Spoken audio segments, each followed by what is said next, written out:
सफर की शुरुआत करते हैं प्रेम कहानी से। नीलेश अनीता के प्यार में इतना दीवाना हो गया कि वह अपनी पढ़ाई भूलकर अनीता का ही काम किया करता था।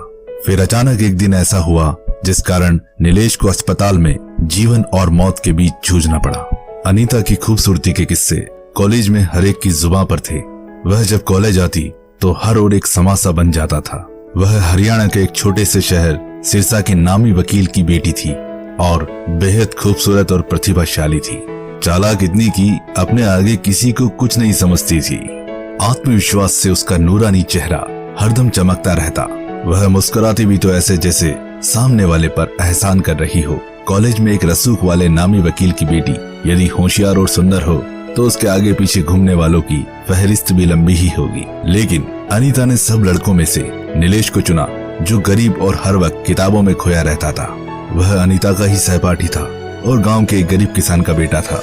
उसके पिता का असमय निधन हो गया था, इसलिए बड़ी मुश्किल से विधवा माँ नीलेश को पढ़ा रही थी। नीलेश हरदम अपनी पढ़ाई में व्यस्त रहता था। अनीता को तो नीलेश ही पसंद आया क्योंकि वह लंबा, हैंडसम और एक मेहनती नौजवान था। अनीता जब तब कुछ पूछने के बहाने उसे अपने नजदीक लाती गई और देखते ही देखते उनकी दोस्ती की चर्चा अब पूरे कॉलेज में होने लगी। नीलेश खोया खोया रहने लगा। धीरे धीरे इस मेधावी छात्र की पढ़ाई जहाँ थी ठप हो गई। वही अनीता जो औसत पढ़ने में थी वह अब उसके बनाए नोट्स पढ़कर फर्स्ट आने लगी। इसमें भी नीलेश की ही मेहनत होती। वह रात भर उसके लिए नोट्स बनाता, उसके प्रैक्टिकल की फाइल्स तैयार करता, लैब में एक्सपेरिमेंट भी वह करता, लेकिन उसकी मेहनत का सारा फल अनीता को मिलता।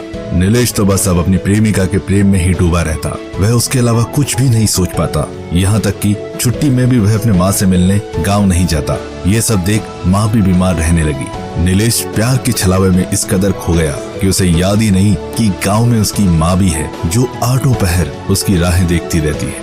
माँ ने अपने जेवर बेचकर उसके कॉलेज की फीसें भरी। माँ बड़े किसानों के यहाँ धान साफ करके उसकी पढ़ाई का पूरा खर्च पूरा कर रही थी। उनके प्रति चाह कर भी नीलेश नहीं सोच पाता क्योंकि अनीता के साथ उसके प्रश्नोत्तर बनाना, फिर उसके घर जाना, वह कहीं जा रही है तो उसे साथ ले जाना, उसके संग पिक्चर एंड पार्टी अटेंड करना, ये सब काम वह करता। वह इन सब में इतना थक जाता कि उसे अपना होश भी नहीं रहता। कॉलेज की गैदरिंग में उसने अनीता को देखकर यह गीत गाया था, एक शेर सुनाता हूँ मैं जो तुझको मुखातिब है, एक हुस्न परी दिल में है जो तुझको मुखातिब है। इस गीत को गाने में वह इतना तन्मय हो गया कि बड़ी देर तक तालियां बजती रही, पर वह सामने कुर्सी पर बैठी अनीता को ही ताकता रहा और उसके कान में तालियों की आवाजें जैसे नहीं पड़ रही हैं। अनीता का सर गर्व से ऊंचा हो गया।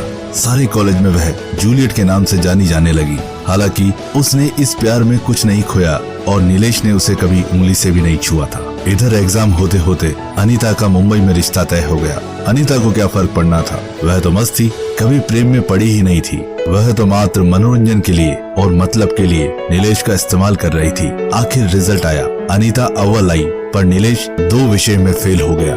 उसका 1 साल बर्बाद हो गया। उधर अनीता शादी कर मुंबई रहने चली गई, जबकि नीलेश को प्यार में नाकामी और अवसाद हाथ लगा। उसका साल बर्बाद हो गया। इसका तो उसे गम भी नहीं हुआ, लेकिन जिसे वह दिल ही दिल में चाहने लगा था, उस अनीता के एकाएक चले जाने से वह इतना निराश हो गया कि उसने नींद की गोलियां खाकर आत्महत्या का प्रयास किया।